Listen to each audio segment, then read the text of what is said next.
desde el año 2009 al año 2023. Óigame, 8 veces creció la deuda. Pudieron haber pagado la deuda con el dinero que hubo de los ingresos extraordinarios durante varios años y no lo hicieron. Yo quisiera recordar que manejaron alrededor de 450,000 millones de dólares. Pero hagamos memoria también que el monto total de la deuda pública del Ecuador en diciembre del año 2009, según un balance, una revisión con los documentos del Ministerio de Finanzas que hace la revista Vistazo, número 1199, del 3 de agosto del 2017, en la página 7, la deuda pública del Ecuador, el total, llegaba a 10,235 millones de dólares. Le ruego que si alguien duda o alguna persona quisiera verificar, le repito la fuente donde puede encontrar que la deuda total del Ecuador era de solo 10,235 millones de dólares. Está publicado en la revista Vistazo, número 1199, del 3 de agosto del 2017, en la página 7. El monto total de la deuda a diciembre del 2009 era, por lo tanto, 10,235 millones de dólares. Eso podían haberlo pagado fácilmente. No lo hicieron. No querían hacer para subordinarle a nuestro país a lo que significa el dominio de los grupos financieros y del capitalismo mundial. Esto lo han hecho en Ecuador, en Argentina y en muchos países de América Latina. Unos se disfrazan de izquierdistas y están al servicio de la globalización, globocolonización o globalismo, como también se denomina. Con los extraordinarios ingresos petroleros del gobierno del economista Correa, durante varios años se pudo haber abonado toda la deuda que tiene el Ecuador. Absolutamente. Era de solo 10,235 millones. Deuda externa, deuda interna, todo podían haber pagado. Solo con una fracción del dinero evaporado, y que se calcula en varias decenas de miles de millones de dólares, se podía haber cubierto todas las obligaciones. Pero el gobierno del economista Correa, que pudo solucionar este problema, nunca lo hizo ni deseó hacerlo, disponiendo de los fondos más que suficientes. Recordemos que el precio del barril de petróleo durante varios años estaba sobre los $100, 110, 120, e incluso algunos días llegó a 140 y un poco más que eso. Dinero extraordinario que podía servir para, diríamos, arreglar este asunto. Recordamos las deudas, además, que también se adquirieron con la República Popular China, con interés crecido, a cambio de petróleo que hay que entregar hasta el año 2026, para hacer además obras con sobreprecio. Consumieron y desaparecieron todos los ingresos colosales de esos años, y encima nos endeudaron, y dicen que quieren volver a gobernar o desgobernar el país. Señores, le estamos dando la fuente para que nadie dude, y como siempre no utilizamos ningún adjetivo, ninguna injuria, ninguna afirmación irrespetuosa. Por favor, verifiquen Vistazo número 1199 del 3 de agosto del 2017, página 7. En diciembre del 2009, toda la deuda del Ecuador era de 10,235 millones. Pero vamos a la actualidad. ¿Cuál es la actual deuda pública oficialmente reconocida por el Ministerio de Finanzas? Hasta noviembre del 2023 llegó a la cifra de 82,051 millones de dólares. 82,051 millones de dólares. Lo publicó Diario Expreso el domingo 28 de enero del 2024 en la página 9. Le repito la fuente, Diario Expreso, domingo 28 de enero del 2024, página 9. Allá hay además una entrevista al exministro de Finanzas, a Fausto Ortiz, Y él también da esta cifra y da la fuente. Esto es 8 veces los 10.235 millones de dólares que tenía el Ecuador en diciembre del 2009.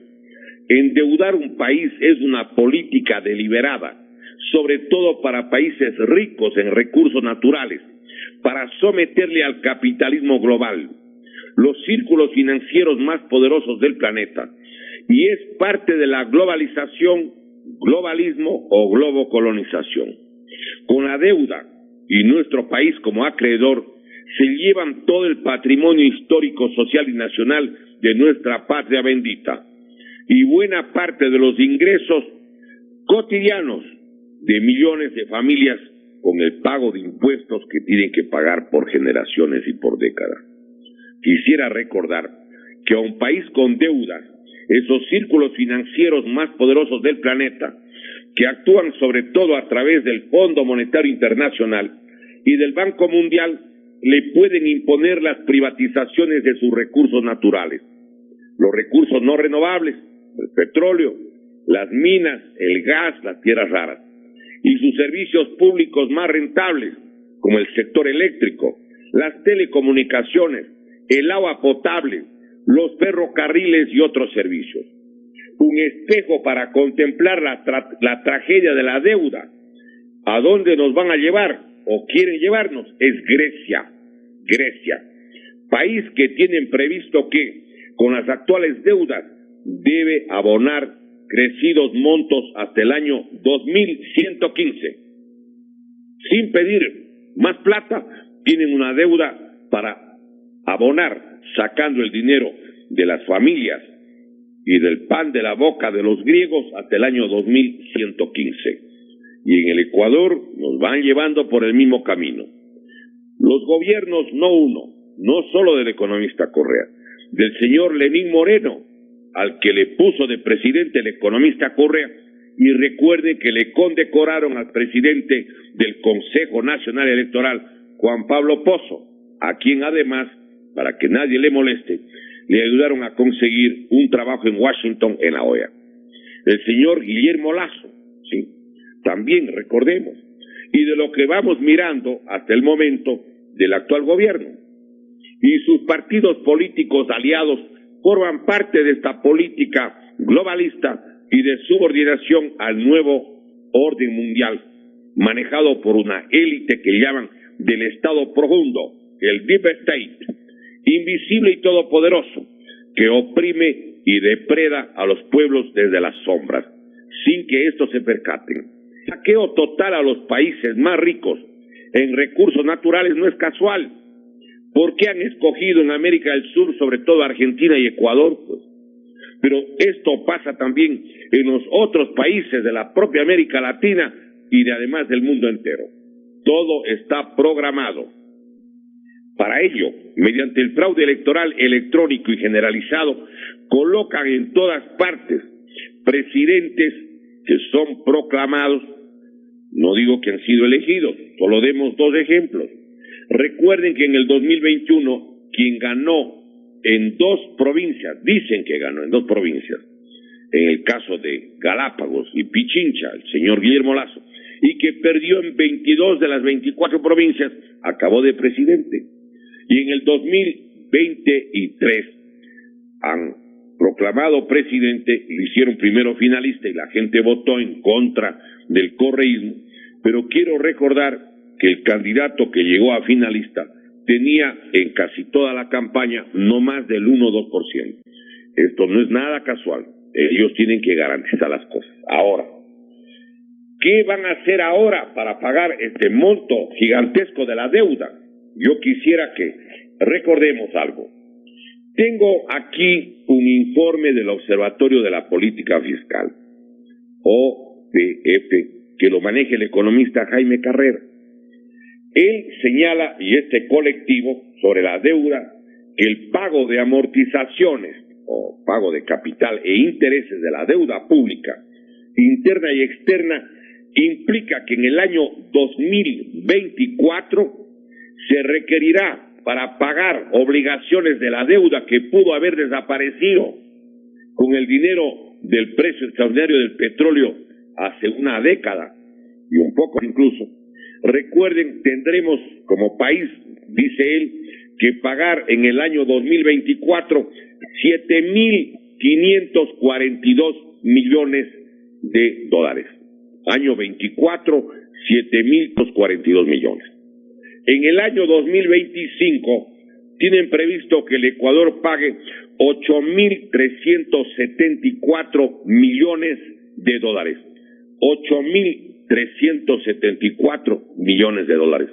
Solo ahí, en los pagos de estos 2 años, hay una cantidad como que supera en 5,000 millones lo que fue la deuda total a diciembre del 2009. En el año 2026, al Ecuador le quieren cobrar, y lo van a cobrar a lo mejor, y por eso son la subida de los intereses, 9,619 millones de dólares. También se deben pagar los intereses de los bonos reestructurados, que son de aproximadamente 1,025 millones adicionales. Yo quisiera, por lo tanto, que reparemos que la situación de nuestro país no es de lo mejor. El economista Jaime Carrera, que es un experto en estos análisis y estudios, y que claro tiene sus puntos de vista, publicó un informe sobre las obligaciones del país en los siguientes años. Y explicó que el periodo 2007 al 2017, el gobierno del economista Correa emitió los llamados bonos basura, por miles de millones de dólares por los que había que pagar elevadas tasas de interés. También se contrataron millonarios créditos con la China, con la garantía del pago en petróleo en crudo, con altas tasas de interés y que además sirvieron para disque financiar proyectos con sobreprecio. Para el economista Carrera, la pandemia del 2020 desnudó y profundizó la tragedia económica, la tragedia fiscal y social del Ecuador. En ese momento, la imposibilidad de pagar los bonos basura condujo a su reestructuración en cuanto a plazos y tasas de interés. También en algunos créditos con la China se ampliaron los plazos para pagar el capital. Por eso dice él que el Ecuador, al borde del colapso, en el gobierno de Lenín Moreno, acudió al Fondo Monetario Internacional para evitar el naufragio con abundantes créditos complementados por otros organismos como el Banco Interamericano de Desarrollo y el Banco Mundial. Como el tiempo sigue su inexorable marcha, llega el momento de pagar las deudas, dice. Pues muy bien. Aquí creo yo que es necesario que hagamos un análisis de por qué y cómo le van a hacer pagar al pueblo ecuatoriano una deuda que es un misterio. Nadie sabe en qué han utilizado, cuándo han utilizado, de qué manera, qué monto de dinero ni siquiera llega al país, sino ya cobran porque es el interés anticipado. Y yo quisiera que recordemos algo. Van a subir el IVA a 3 puntos, y aquí hay que decir las cosas con total y absoluta claridad y precisión. ¿Cuál es el monto de las nuevas recaudaciones por el IVA o el impuesto al valor agregado o impuesto a las transacciones mercantiles o comerciales? ¿Han visto ustedes que entran a cualquier sitio y le ponen ahí el interés por el IVA? Antes le ponían el 12%, ahora desde abril van a ponerle el 15% en toda transacción. Hay una entrevista a la que aludíamos del ex ministro de Finanzas, de Guillermo Lasso, y ex alto funcionario del Fondo Monetario y del Banco Mundial, el economista Simón Cueva Hidalgo, que está publicada en Diario Expreso del domingo 21 de enero del 2024, página 3. Allí hace 2 apreciaciones. Una dice que en subsidios el Ecuador gasta 3,200 millones de dólares al año. Otros hablan de 7,000, de 8,000, pero el exministro dice son 3,200 millones. Ese es un primer elemento que hay que tomar presente. Segundo, con la subida de cada punto del IVA, entraña una recaudación adicional de 450 millones de dólares por cada punto. En 2 puntos estamos hablando de 900 millones, y en 3 puntos, que es lo que van a subir desde abril, va a ser la cantidad de 13,500 millones de 1.350 millones al año. 1.350 millones al año. 3 por 450, 1.350 millones de dólares al año. Pero el impuesto no es para pagar un solo año. El impuesto es permanente. Y eso lo exigía el ministro justamente de Finanzas, Juan Carlos Vega Malo. Serían, por lo tanto, 13.500 millones en 10 años. 1.350 por 10, 1.350 millones en 10 años. Y 27.000 millones en 20 años. El destinatario de estos fondos a recaudarse adicionales resulta el Fondo Monetario Internacional, pues, entidad que exige y que ha venido reclamando esta medida junto a la eliminación de los subsidios para pagos de deuda contraídas por varios gobiernos o por contraerlas, porque le pueden dar más plata, claro. Dice, muy bien, ustedes quieren más dinero, tienen que subir el IVA y tienen que, además de subir el IVA, eliminar subsidios. Por lo tanto, está claramente determinadas las cosas. Yo quisiera recordar algo. Estuve escuchando una entrevista al señor ministro de Finanzas en el reprise del día de ayer, sí, en Radio Democracia. Él hace el cálculo y dice que sería entre 400 a 500 millones por cada punto del IVA. Eso significaría, ¿qué cosa? Que estamos hablando de 1.500 millones al año. Si es así, significaría 15.000 millones en 10 años y 30.000 millones en 20 años. Todo ese dinero va para pago de deuda. Por lo tanto, todas las familias ecuatorianas tienen que pagar el nuevo impuesto adicionalmente a todos los anteriores, como el impuesto o los impuestos que están en la Ley Orgánica de Desarrollo Económico, que permitía una recaudación de 2.722 millones de dólares al año, impuesto tras impuesto. Mientras, recuerden ustedes que con la Ley Orgánica de Eficiencia Económica y Generación de Empleo, así se llama la ley, y que está publicada en el registro oficial número 400, recuerden ustedes, 61, sí, del día miércoles 20 de diciembre del 2023, le exoneraban del pago a los grupos monopólicos, de acuerdo al debate en la propia Asamblea Nacional, alrededor de 2.200 a 2.600 millones de dólares. Miren ustedes, mientras al pueblo le cargan y le sobrecargan de impuestos, los grupos monopólicos son exonerados de los pagos de carácter tributario y obligaciones fiscales. Y en el debate apareció que incluso una empresa o un consorcio, una exportadora poderosa del país, exportadora bananera Novoa, en el debate está, y ahí se puede escuchar, sí, tenía 89 millones de pago pendiente que también quedaría pues con esta ley exonerado. Al pueblo impuestos y el resto se exonera, con la venia de los propios partidos políticos de la mayoría. Esta es una exigencia del Fondo Monetario Internacional. Quiero recordar que el resumen de lo acordado está precisamente en el diario El Comercio del martes 6 de octubre del 2020, en la página 2. 6 de octubre del 2020, página 2, El Comercio de ese día martes, sí. Allí dice el titular: acuerdo con Fondo Monetario Internacional contempla alza progresiva del IVA desde el año 2022.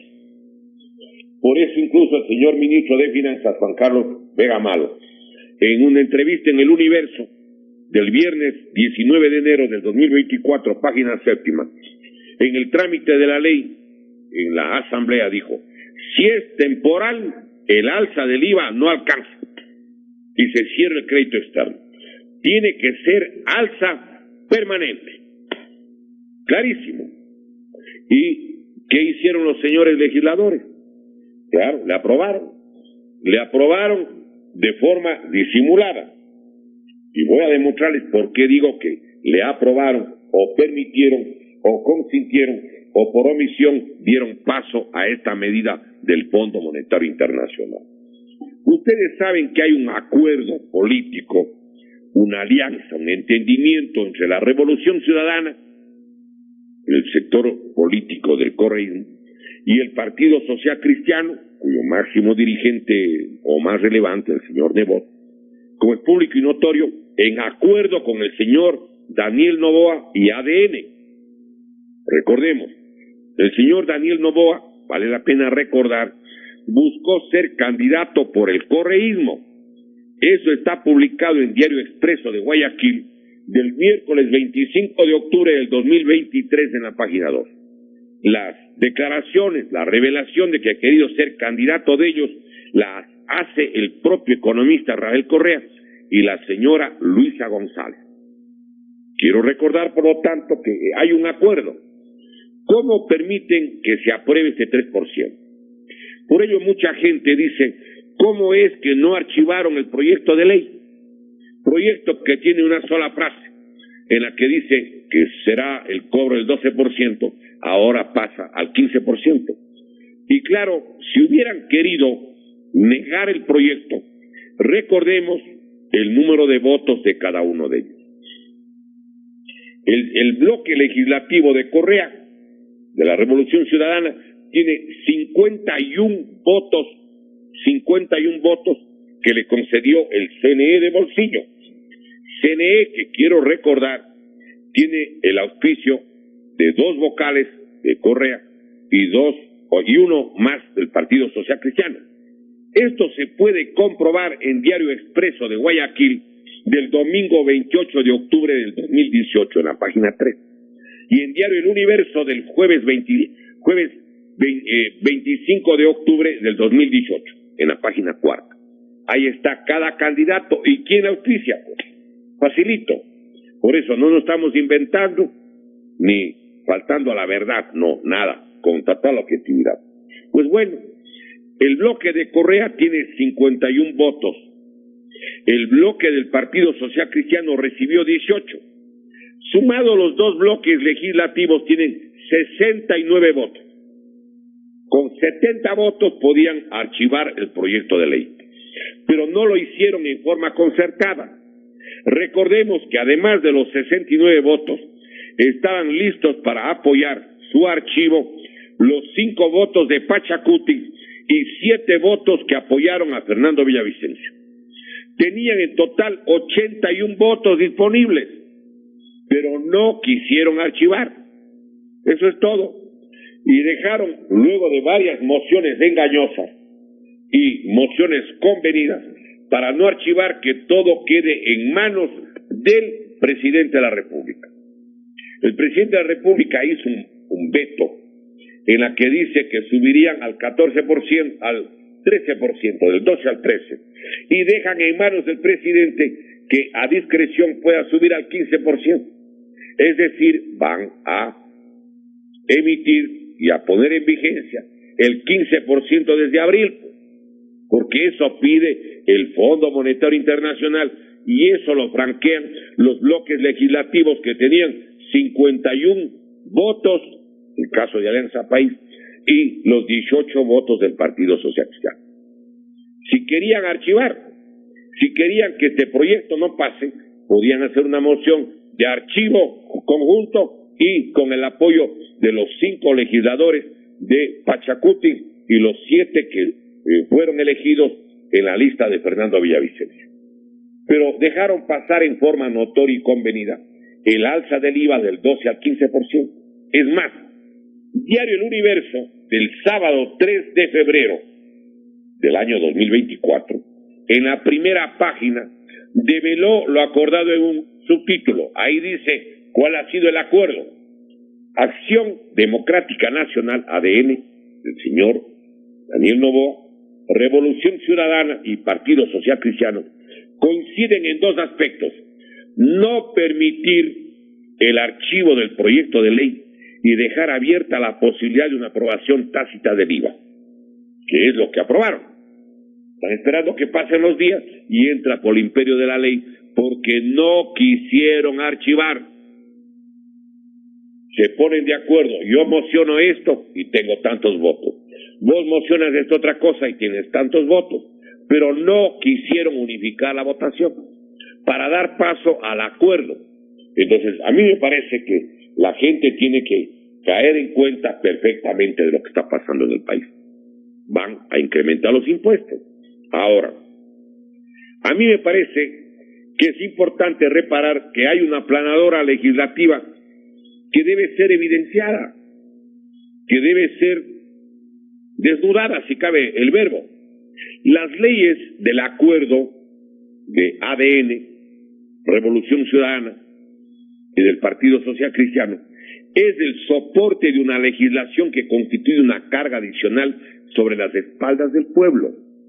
Aprobaron juntos la Ley Orgánica de Eficiencia Económica y Generación de Empleo, que está publicada, como decíamos, en el Registro Oficial número 461 del 20 de diciembre del año 2023, en cuyo debate algunos legisladores de la Alianza exponían y hasta vociferaban que cómo pueden exonerarse las obligaciones fiscales a los más poderosos grupos económicos por 2.600 millones de dólares, incluyendo 89 millones de la exportadora Novoa.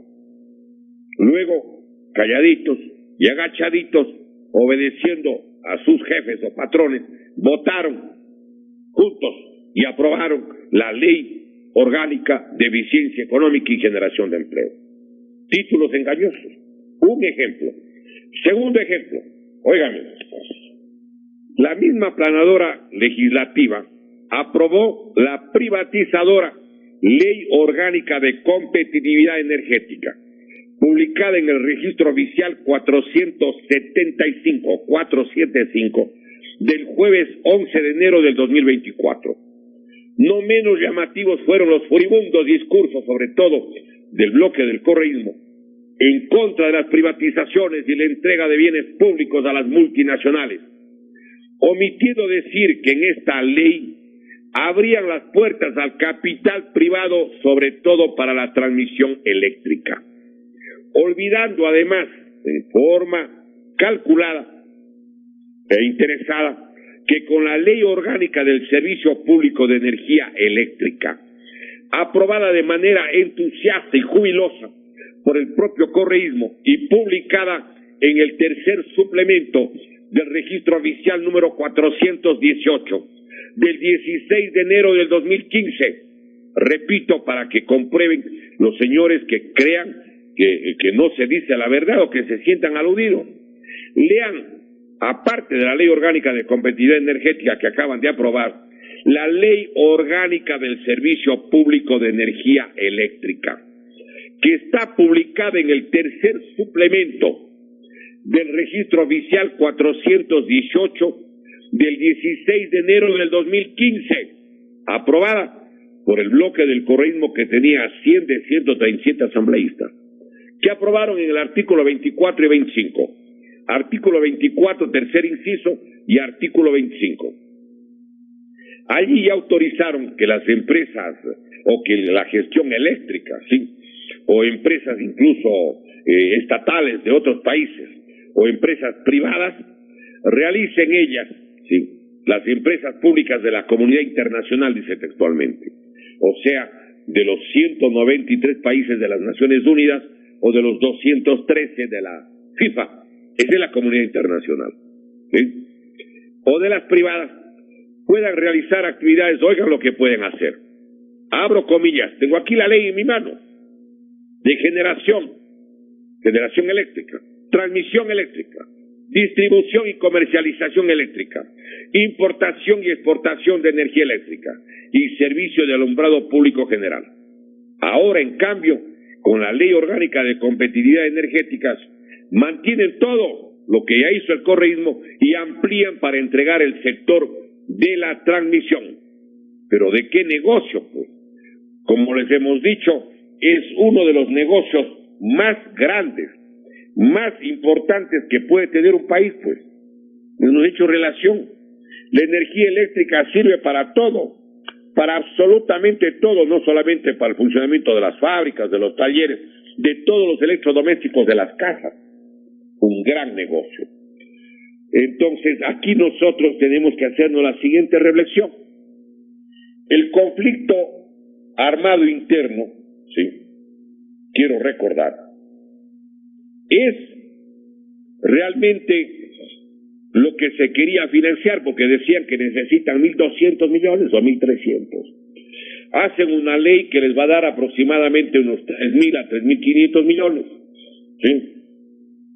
Y quiero recordar que en la ley orgánica para enfrentar el conflicto armado interno, la crisis social y económica, que estaba listo desde semanas antes, decía en su disposición reformatoria única, óigame la frase, sustituyase el artículo 65 de la Ley de Régimen Tributario Interno por el siguiente, artículo 65, no tiene ni una línea, tarifa.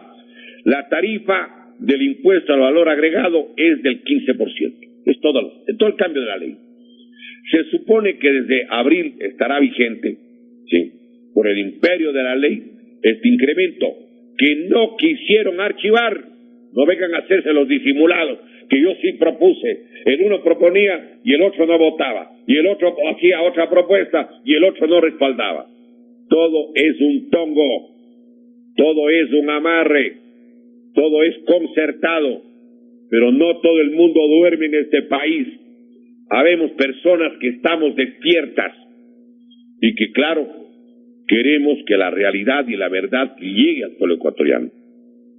Por lo tanto, yo quisiera que recordemos que en el Ecuador el IVA, el impuesto al valor agregado, va a estar en el 15%. Y sube todo, hasta lo inimaginable. Servicios bancarios, telefonía, internet, gasolina, hasta las entradas del partido de fútbol, todo. Mientras en Estados Unidos este impuesto llega al 7%, y en Canadá el 5%, y en Panamá, donde también corre el dólar, el 7%, en el Ecuador nos vamos al 15%. ¿Qué les parece? Esta es la verdad de la milanesa. Pero yo quiero que recordemos algo porque tiene hilación con lo que estamos diciendo. Esta es una tribuna de la democracia y queremos agradecer la oportunidad que nos brindan para poder decir las cosas sin ningún tipo de censura, ni de restricción, ni de prohibición. Queremos destacar el espíritu democrático, que además reconoce que actuamos con absoluta objetividad y le damos la fuente, el periódico, la revista, el libro, la página, y cuando se trata del periódico y hay alguna cosa extremadamente comprometedora, les damos hasta la columna. Es el espejo de Grecia, por favor, abramos los ojos. Nosotros hace 15 días les indicamos lo que le obligaron a vender a Grecia para pagar la deuda, y aquí nos están obligando poco a poco de la venta de todos los bienes públicos del Ecuador.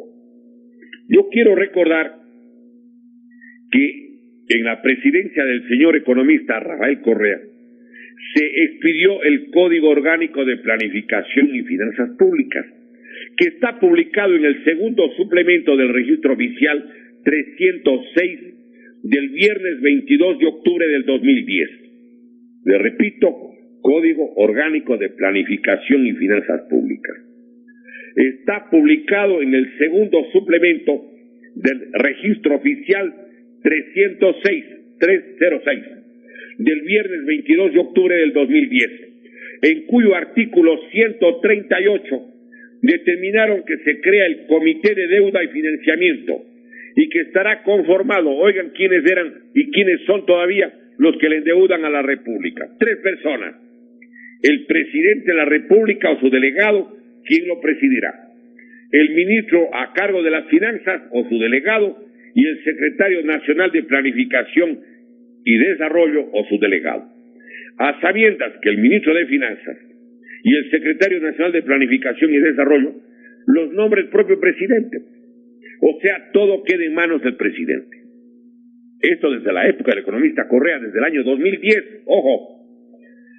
Pero además hay un artículo en la misma Ley Orgánica de Planificación y Finanzas Públicas, el 137. ¿Sí?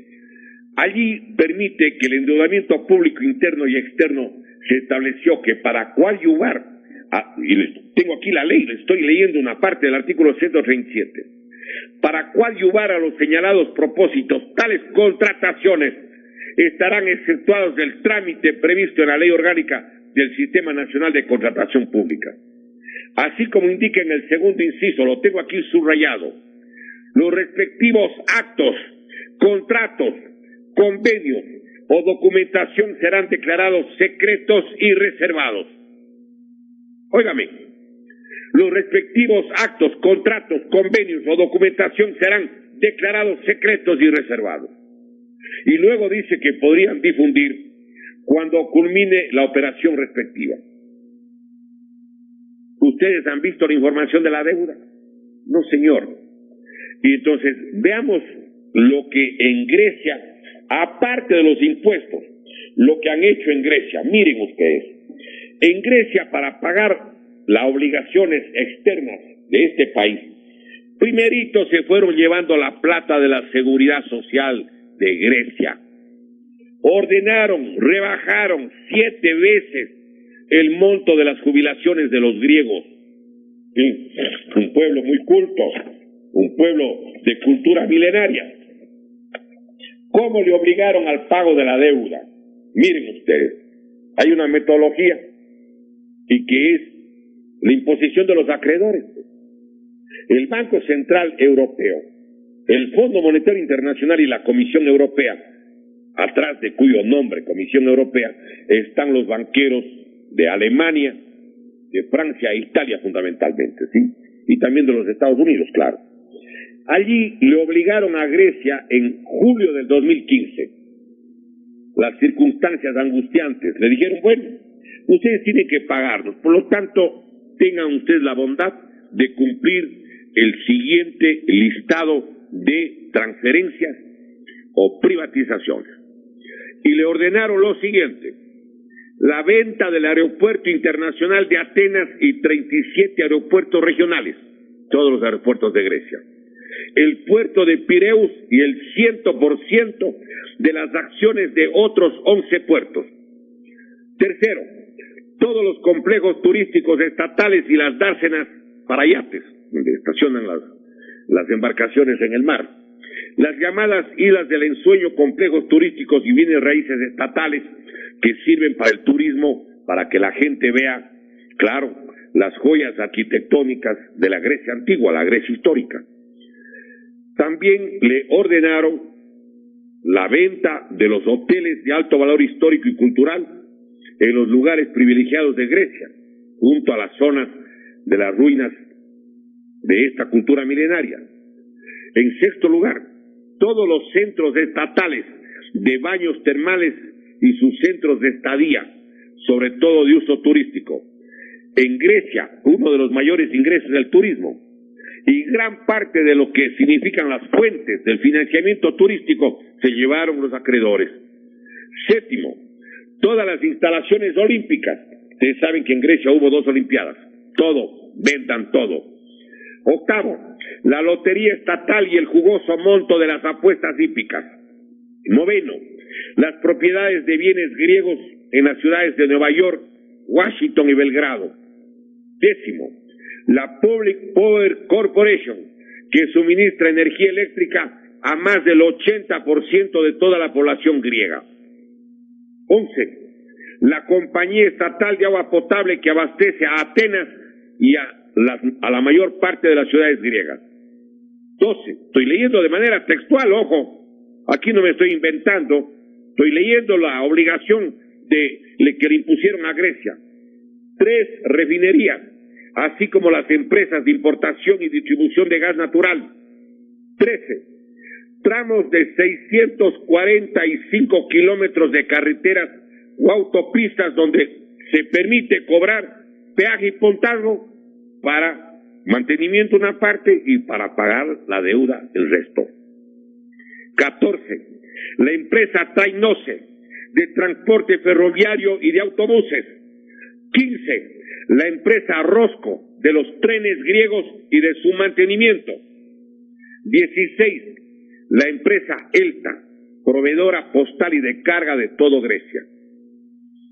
Mire, esto ya perdió el pueblo griego, pero valdría la pena recordar que agotaron las reservas de Grecia durante varios años. Primero multiplicaron la burocracia y pagaban 5.000, 6.000, 7.000 euros mensuales a un amplio sector para que se acabe la plata, pagando de esa manera. Cuando hubo el terremoto de Manabí y de Esmeraldas, quiero recordar, hay un estudio que publicó el economista Pablo Dávalos Aguilar. Él demostraba que habían en el Ecuador en el 2016 38.700 funcionarios con la calidad o nivel de asesor. Cada uno ganaba $58.200 de promedio al año, casi $5.000 mensuales, 38.700 en esa época. Hágame el favor. Y en total, cada año, este estamento, que era la columna vertebral del control político del fascismo del siglo XXI, ¿sí?, consumía $2.248 millones. Esa cantidad. Hágame el favor. Eran más de 9.000 millones en 4 años. Pero era la élite. Realizaron obras incluso innecesarias, todo con sobreprecio multiplicado y con deudas colosales. Establecieron un sistema de latrocinio sin precedentes, igualito que acá en el Ecuador. Organizaron un sistema de impunidad total con leyes para proteger a la delincuencia de cuello blanco, para que los megatracos no sean juzgados, pero que claro, había que el pueblo pague con fondos públicos el costo y los sobreprecios. Al igual que en el Ecuador, en Grecia autorizaron con leyes mañosas que puedan endeudarse con toda facilidad. El gobierno central decidía todo, como les acabamos de explicar con la ley orgánica justamente de desarrollo, la ley orgánica de planificación y finanzas públicas del 22 de octubre del año 2010. Igualito.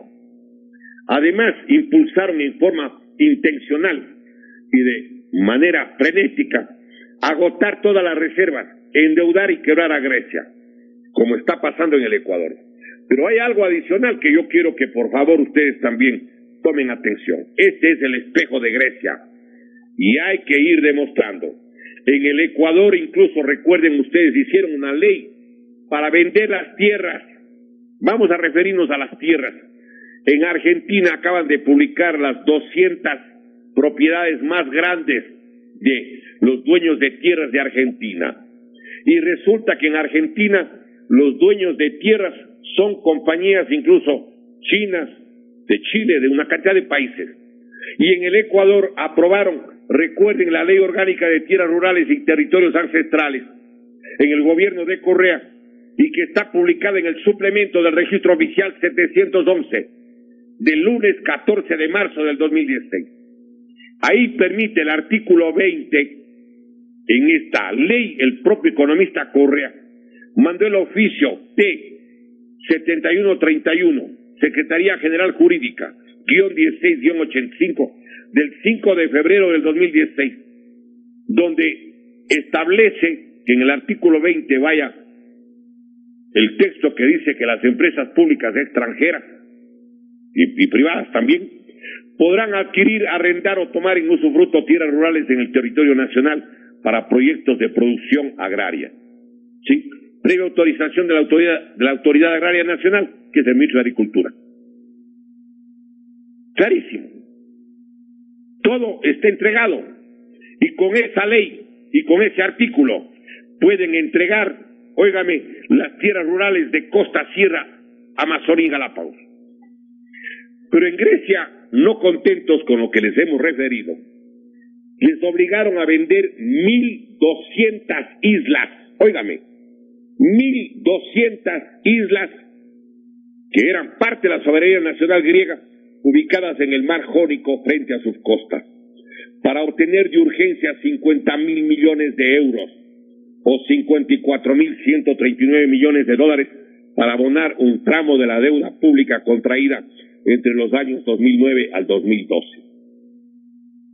Allí están, publicaron en Teledigital.com de Grecia, ¿sí?, en un sitio que se llama Private Online. Ahí están las imágenes, los videos de cada isla, con sus paisajes, con sus playas, todo, para los interesados privados de cualquier parte del mundo.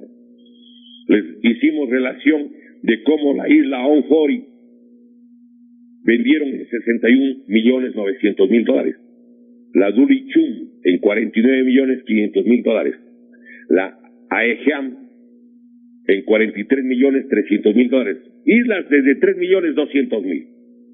Y claro, a cambio de la venta de las islas, les entregaron un rescate financiero. ¿Para qué? Para que le pague Grecia al Banco Central Europeo 4.200 millones y 2.017 millones al Fondo Monetario Internacional. Por favor. Tenemos que reaccionar, compatriotas.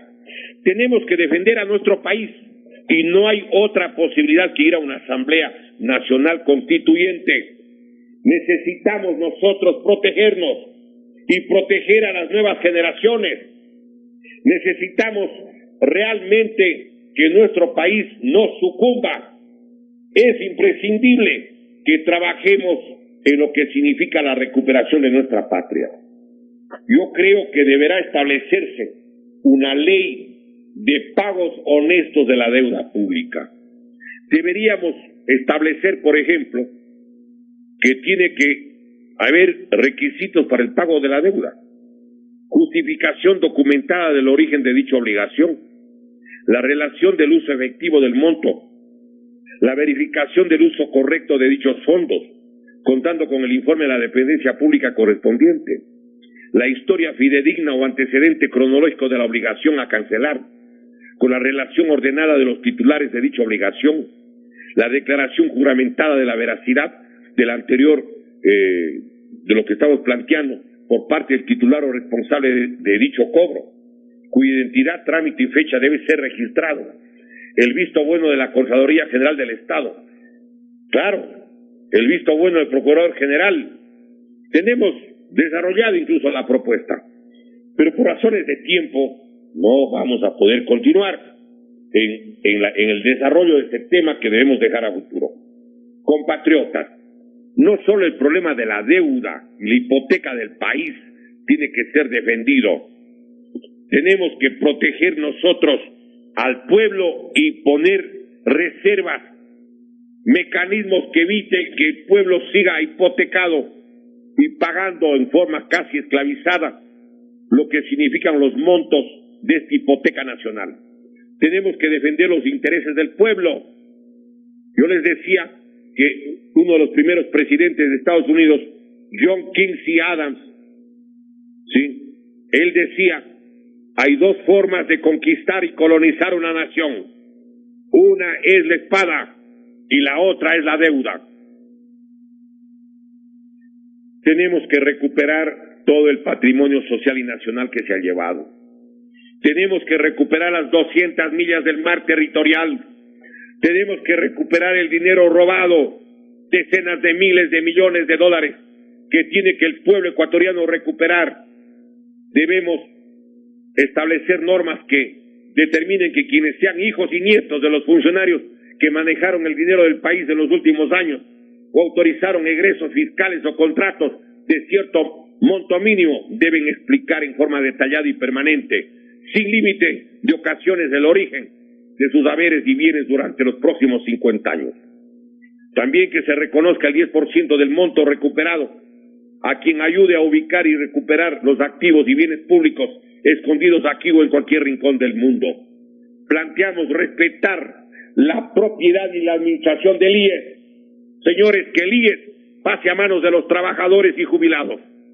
Queremos plantear igualmente que existan unas Fuerzas Armadas patrióticas que ayuden a defender lo que significa el patrimonio social y nacional y que sean parte, que se les devuelva el hecho que deberían ser integrantes del directorio del sector de petróleo, del sector eléctrico, telecomunicaciones, que se les permita también su participación en la flota petrolera ecuatoriana como siempre ha sido y como lo sacaron con la Ley de Seguridad Pública y del Estado publicado en el registro oficial 35 del 28 de septiembre del 2009, que se les devuelva el IAEN por el derecho a libre ingreso a las universidades. Esto necesitamos fortalecerlo, la reconstitución del sistema educativo y de salud. Pero no queremos concluir el programa sin agradecer a un compañero que ha tenido la gentileza de hacer una colaboración extraordinaria y que queremos nosotros relevar. Me quiero referir que hay un distinguido maestro que era profesor no solamente en la docencia, sino en la política. Un antiguo compañero de ideas socialistas, compañero Manuel Antón Vélez, ha tenido la gentileza de hacer una colaboración importante. Y yo quisiera destacar la solidaridad de este distinguido maestro, quien era además uno de los referentes de las ideas del humanismo socialista, junto a Jorge Reynolds Matthews en la ciudad de Guayaquil, y de otros compañeros, como lo fueron en la ciudad de Quito, Manuel Agustín Aguirre, Telmo Hidalgo Díaz, Laura Almeida, Fernando Maldonado Donoso y otros distinguidos hombres de militancia humanista en lo que significa la concepción de la igualdad. Queremos señalar que nosotros nos habíamos permitido indicar que quienes querían o podían contribuir voluntariamente lo podían hacer en una cuenta de ahorros del Banco del Pichincha a nombre del compañero Guido Raúl Yamuca Vaquero. Guido Raúl Yamuca Vaquero, en la cuenta número 220-884-7051. 220-884-7051. Quisiéramos destacar esta colaboración del compañero Manuel Antón Vélez, porque él, igual que la mayoría de nosotros que estamos en la pelea dentro del colectivo Ecuador Libre y Eterno, es un maestro jubilado. Y todo el mundo sabe que la jubilación de los maestros siempre es escasa, muy escasa. Pero no importa, yo me he estado acordando estos días justamente las tareas de los maestros y de los educadores, que hay un pensamiento de Clive Staples Lewis, quien decía: la tarea del educador no es podar las selvas, sino regar los desiertos. Muchas veces la mente de los pueblos se parece al desierto, porque ahí no se generan las ideas, el espíritu crítico, la capacidad contestataria, porque tratan de evitar que el pueblo se eduque en lo que debe ser su pensamiento crítico, su pensamiento patriótico, su pensamiento nacionalista. Y claro, en esas circunstancias, pues sucede muchas veces que la gente va perdiendo la capacidad crítica. Han desaparecido el contenido histórico de carácter patriótico y nacionalista en el sistema educativo. Los jóvenes y los niños cada vez saben menos. Y yo quisiera que recordemos lo que decía Milán Kundera, este escritor nacido en Praga. Para liquidar las naciones, lo primero que se hace es quitarles la memoria. Se destruyen sus libros, su cultura, su historia. Y luego viene alguien y escribe otros libros, les da otra cultura y les inventa otra historia. Entonces la nación empieza lentamente a olvidar lo que es y lo que ha sido. Y el mundo circundante lo olvida aún mucho antes. Yo quisiera destacar lo que decía Nelson Mandela sobre la educación. Es el arma más poderosa para cambiar el mundo. Y Maximiliano Robespierre, dirigente de la Revolución Francesa, decía: el secreto de la libertad radica en educar a las personas, mientras que el secreto de la tiranía está en mantenerles ignorantes. Y Paulo Freire, el creador de la pedagogía, ¿sí?, de la Liberación, decía: el sistema no teme al pobre que tiene hambre, teme al pobre que sabe pensar. Yo quisiera, por lo tanto, recordar que hay maestros que dieron clase no solamente dentro del aula, dieron clase con su vida, han dado clase toda su existencia, y por eso queríamos realmente reconocer el gesto solidario, generoso de un maestro que siempre lo guardamos en la memoria y que lo guardamos con mucho cariño fraternal en el corazón de la gente que ama este país. Queremos agradecer al señor director, al personal técnico y administrativo de la emisora, porque nos hemos permitido desarrollar a dónde estamos yendo y cómo se van aprobando leyes tributarias y cómo el pueblo va amarrado si es que no se libera. Tenemos la posibilidad de liberarnos con una Asamblea Nacional Constituyente y tenemos la posibilidad de recoger las firmas. Son 3.200.000 los trabajadores y los empleados que aportan al IES.